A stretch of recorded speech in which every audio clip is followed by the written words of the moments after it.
आज आप सभी को पता है शहीद आज़म भगत सिंह का जन्मदिन।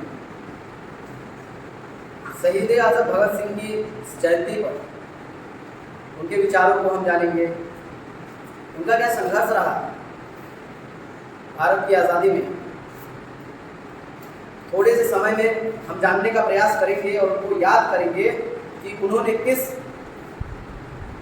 संकट में, कितना संघर्ष में अपने आप को इस देश के लिए न्यौछावर कर दिया।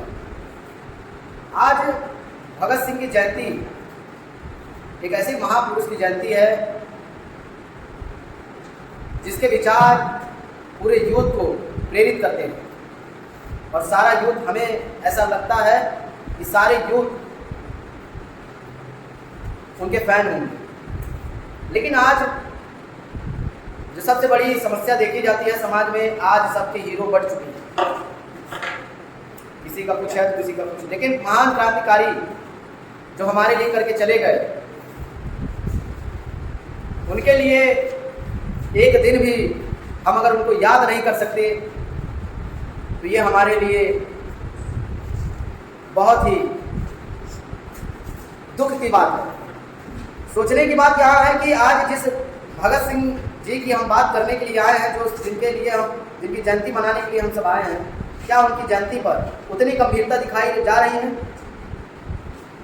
भगत सिंह की जयंती है और आज उनको हम याद करते हुए, उनकी विचारधारा को याद करते हुए, उनके एक दिन में उसके बारे में बात कर पाना बहुत मुश्किल है। लेकिन जहाँ तक हो सके आप उनके विषय में जानिए, आप उनके विषय में बारे में पढ़िए और उनके संघर्ष के बारे में जरूर जानिए।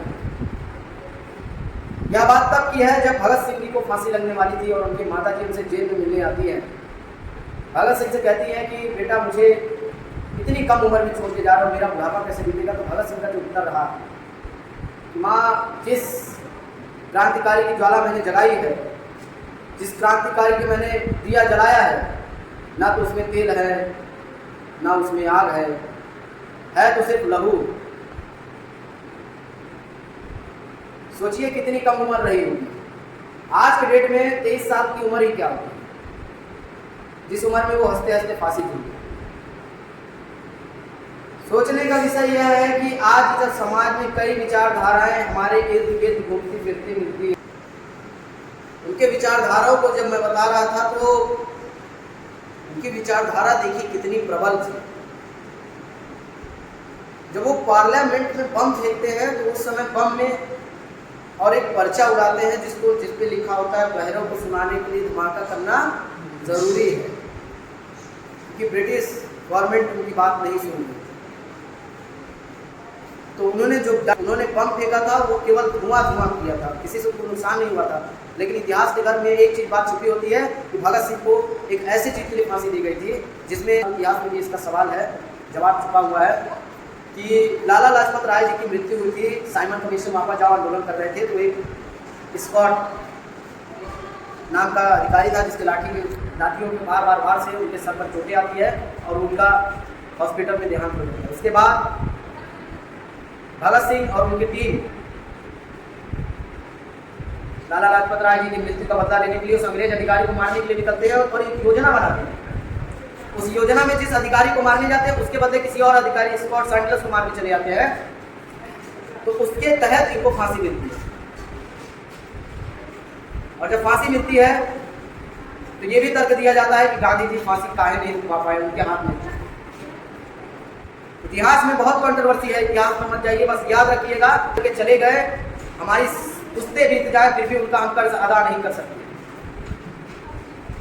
आपको बात समझ में आ रही होगी कि हमारे पुश्ते भी चली जाए तो भी हम उनका कर्ज अदा नहीं कर सकते।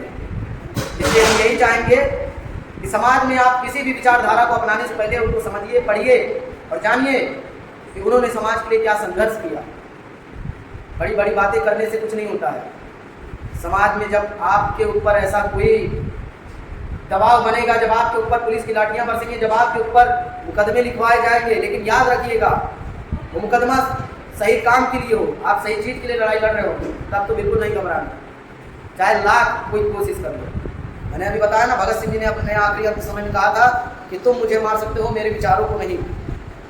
तुम मेरा शरीर कुचल सकते हो, मेरी आत्मा को नहीं। उसी प्रकार से हमारे विचार यहीं रह जाते हैं, हमारा शरीर बदलता है, हमारी आत्मा कभी नहीं मरती। इसलिए अंत तक इस महाविद्यालय में एक चीज़ याद रखिएगा कि सही काम होगा तो सबसे पहले कोई भी दल होगा उसके सपोर्ट में खड़े मिलेंगे। अगर गलत करोगे तो चाहे अकेले ही क्यों ना खड़ा होना पड़े, खड़े होंगे। और आप सभी का इतना साथ रहा, सहयोग रहा, आप इतने